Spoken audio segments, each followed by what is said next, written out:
ओम शांति। 23 मई 2025। प्यारे मीठे बाबा के आज के मीठे मधुर महावाक्य। बाबा हमें कहते, मीठे बच्चे, तुम्हें खिवैया मिला है इस पार से उस पार ले जाने के लिए। तुम्हारे पैर अब इस पुरानी दुनिया पर नहीं हैं। तुम्हारा लंगर उठ चुका है।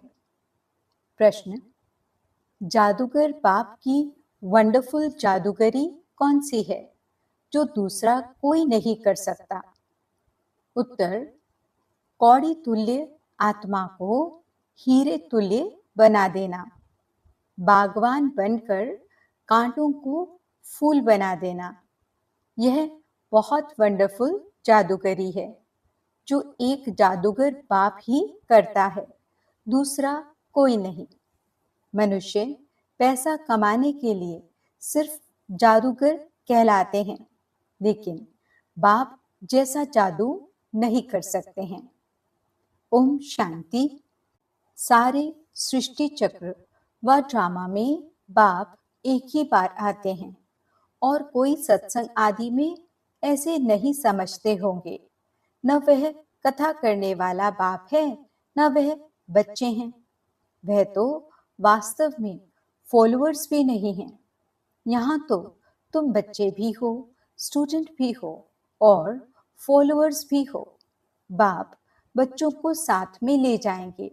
बाबा जाएंगे तो फिर बच्चे भी इस छीछी दुनिया से अपनी गुलगुल दुनिया में चलकर राज्य करेंगे।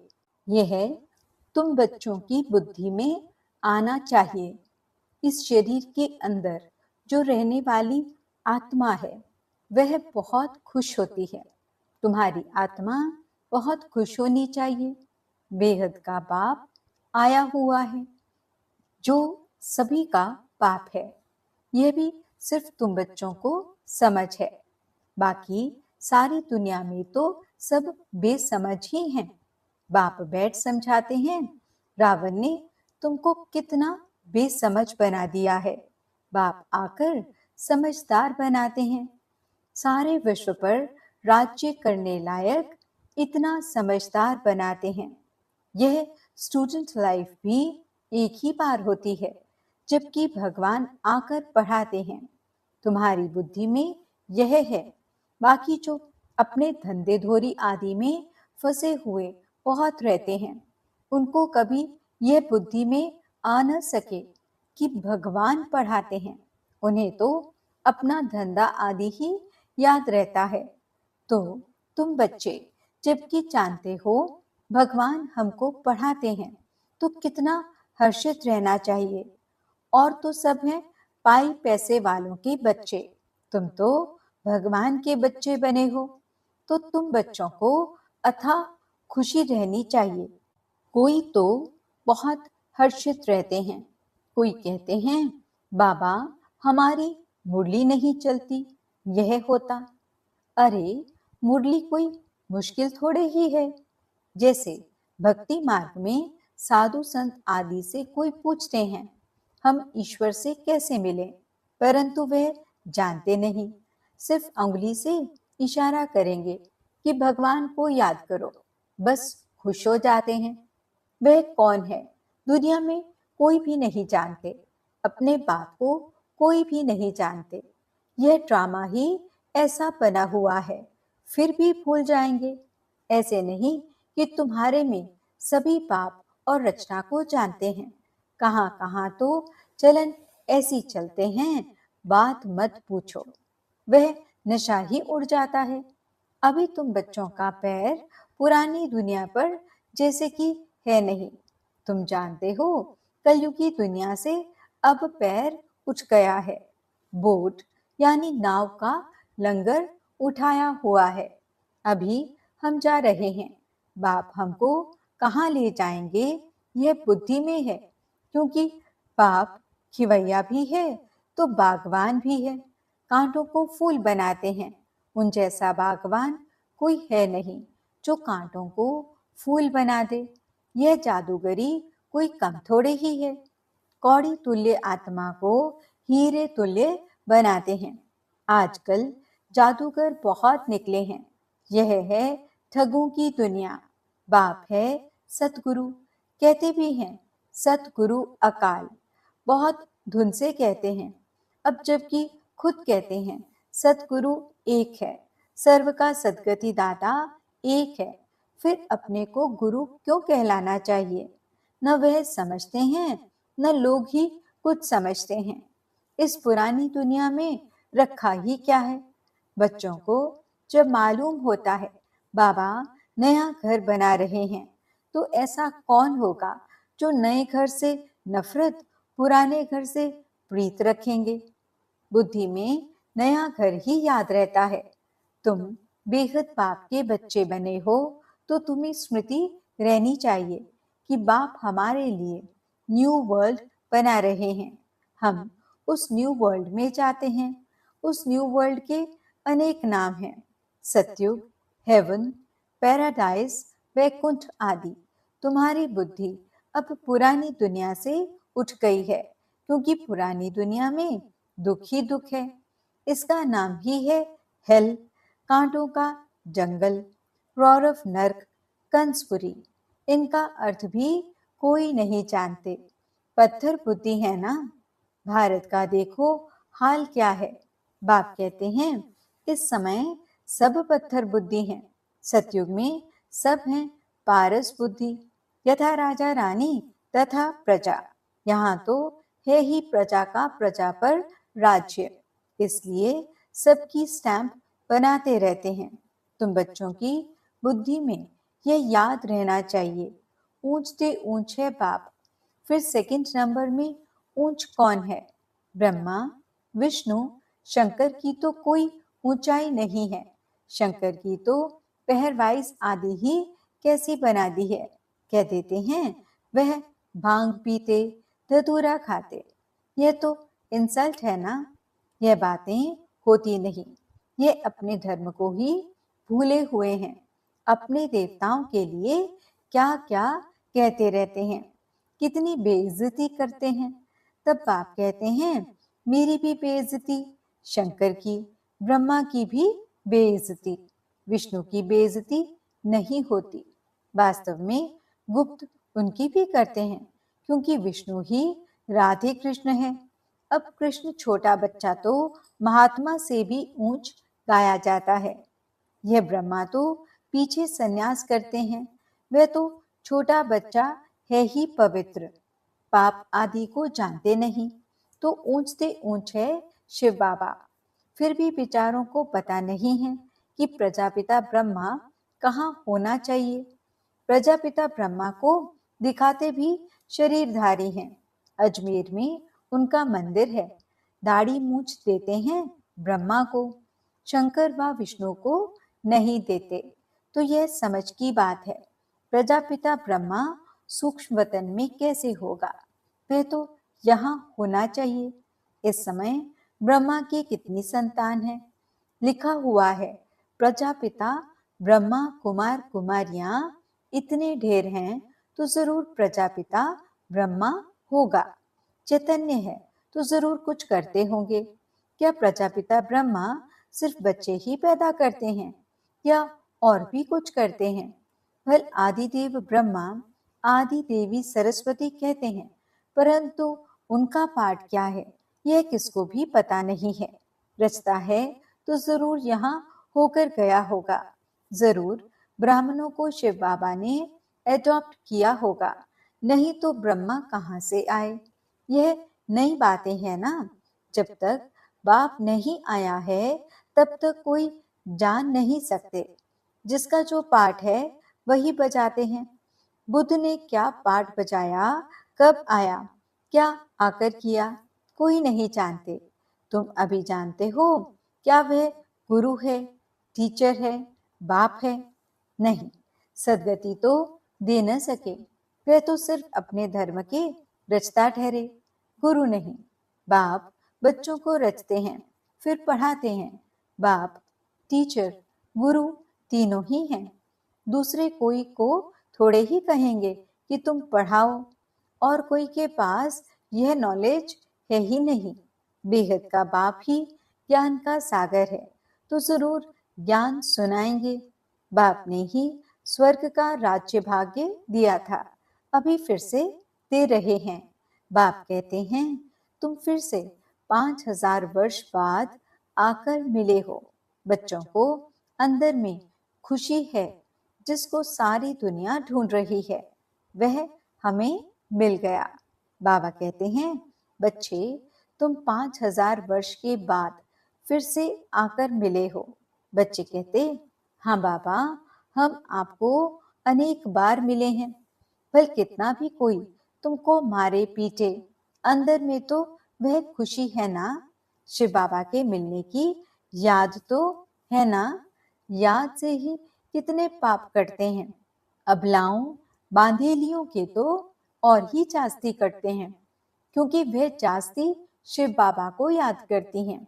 अत्याचार होते हैं तो वह बुद्धि शिव बाबा की तरफ चली जाती है। शिव बाबा रक्षा करो तो याद करना अच्छा है ना। भले रोज मार खाओ, शिव बाबा को याद करेंगी, यह तो भलाई है ना। ऐसे मार पर तो बलिहार जाना चाहिए। मार पड़ती है तो याद करते हैं। कहते हैं गंगा जल मुख में हो, गंगा का तट हो, तब प्राण तन से निकले। तुमको जब मार मिलती है, बुद्धि में अलफ और बे याद हो, बस बाबा कहने से वर्षा जरूर याद आएगा। ऐसा कोई भी नहीं होगा जिसको बाबा कहने से वर्षा याद न पड़े। बाप के साथ मिल्कियत जरूर याद आएगी। तुमको भी शिव बाबा के साथ वर्षा जरूर याद आएगा। वह तो तुमको विष के लिए, विकार के लिए मार देकर शिव बाबा की याद दिलाते हैं। तुम बाप से वर्षा पाते हो, पाप कट जाते हैं। यह भी ड्रामा में तुम्हारे लिए गुप्त कल्याण है। जैसे कहा जाता है लड़ाई कल्याणकारी है, तो यह मार भी अच्छी हुई ना। आजकल बच्चों का प्रदर्शनी मेलों की सर्विस पर जोर है। नव निर्माण प्रदर्शनी के साथ साथ लिख दो गेट वे टू हेवन। दोनों अक्षर होने चाहिए। नई दुनिया कैसे स्थापन होती है, उनका एग्जीबिशन है, तो मनुष्यों को सुनकर खुशी होगी। नई दुनिया कैसे स्थापन होती है, उनके लिए ये चित्र बनाए हैं। आकर देखो गेटवे टू न्यू वर्ल्ड। ये अक्षर भी ठीक है। ये जो लड़ाई है, इनके द्वारा गेट्स खुलते हैं। गीता में भी है भगवान आया था, आकर राजयोग सिखाया था, मनुष्य से देवता बनाया, तो जरूर नई दुनिया स्थापन हुई होगी। मनुष्य कितना कोशिश करते हैं मून यानी चांद में जाने की, देखते हैं धरती ही धरती है। मनुष्य कुछ भी देखने में नहीं आते। इतना सुनाते हैं, इससे फायदा ही क्या। अभी तुम रियल साइलेंस में जाते हो ना, अशरीरी बनते हो। वो है साइलेंस वर्ल्ड। तुम मौत चाहते हो, शरीर छोड़ जाना चाहते हो। बाप को भी मौत के लिए ही बुलाते हो कि आकर अपने साथ मुक्ति, जीवन मुक्ति में ले जाओ। परंतु समझते थोड़े ही हैं। पतित पावन आएंगे तो जैसे हम कालों के काल को बुलाते हैं। अभी तुम समझते हो बाबा आया हुआ है, कहते हैं चलो घर, और हम घर जाते हैं। बुद्धि काम करती है ना।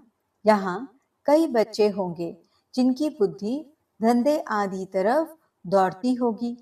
फलाना बीमार है, क्या हुआ होगा, अनेक प्रकार के संकल्प आ जाते हैं। बाबा कहते हैं तुम यहाँ बैठे हो, आत्मा की बुद्धि बाप और वर्षे तरफ रहे।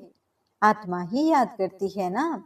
समझो कोई का बच्चा लंदन में है, समाचार आया बीमार है, बस बुद्धि चली जाएगी, फिर ज्ञान बुद्धि में बैठ न सके।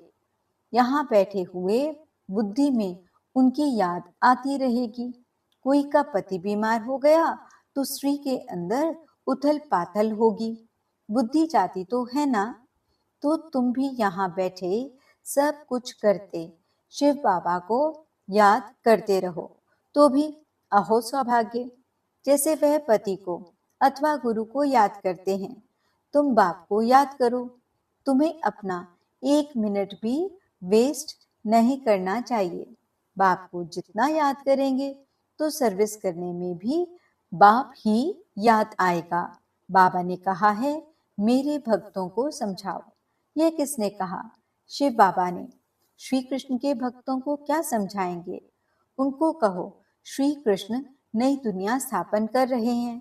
मानेंगे? क्रिएटर तो गॉड फादर है, श्री कृष्ण थोड़े ही है।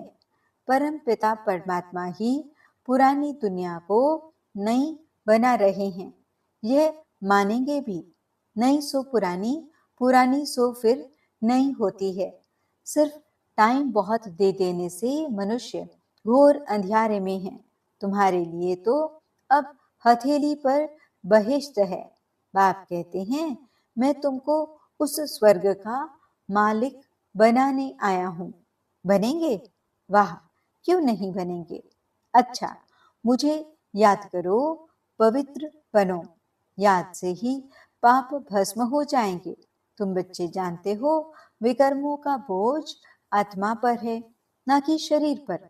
अगर शरीर पर बोझा होता तो जब शरीर को जला देते हैं तो उसके साथ पाप भी जल जाते।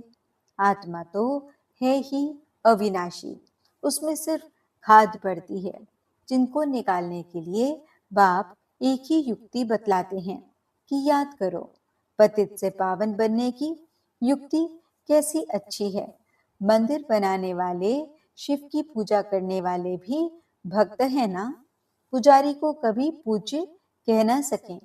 अच्छा, मीठे मीठे सिकिलते बच्चों प्रति माता पिता बाप दादा का याद प्यार और गुड मॉर्निंग। रूहानी बाप की रूहानी बच्चों को नमस्ते। हम रूहानी बच्चों की रूहानी बाप दादा को दिल व जान, सिक व प्रेम से नमस्ते, नमस्ते, नमस्ते जी। गुड मॉर्निंग बाबा। शुक्रिया बाबा। धारणा के लिए मुख्य सार। पहला पॉइंट, जिसे सारी दुनिया ढूंढ रही है वह बाबा हमें मिल गया। इसी खुशी में रहना है। याद से ही पाप कटते हैं, इसलिए किसी भी परिस्थिति में बाप और वर्षे को याद करना है।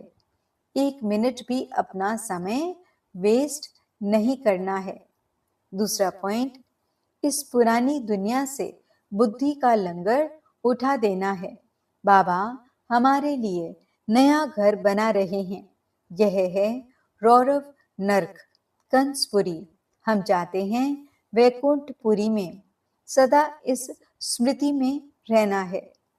वरदान, विहंग मार्ग की सेवा द्वारा विश्व परिवर्तन के कार्य को संपन्न करने वाले सच्चे सेवाधारी भव।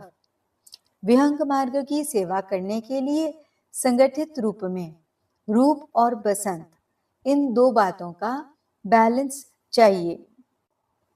जैसे बसंत रूप से एक समय पर अनेक आत्माओं को संदेश देने का कार्य करते हो, ऐसे ही रूप अर्थात याद बल द्वारा, श्रेष्ठ संकल्प के बल द्वारा विहंग मार्ग की सर्विस करो।